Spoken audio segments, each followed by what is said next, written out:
பரமேஸ்வரனை பார்ப்பதற்கு திரு கைலாயத்துக்கே தான் போக வேண்டுமா?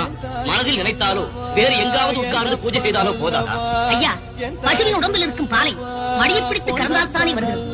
அதன் வாலையோ காலையோ பிடித்து இழுத்தால் பால் வரும். அதே போல் ஆண்டவனை தரிசிக்க வேண்டும் என்றால் திருக்கைலாயம் சென்றுதான் தரிசிக்க வேண்டும்.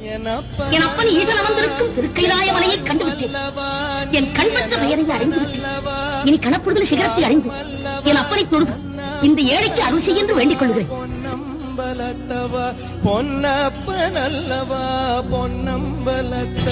இது என்ன சோதனை?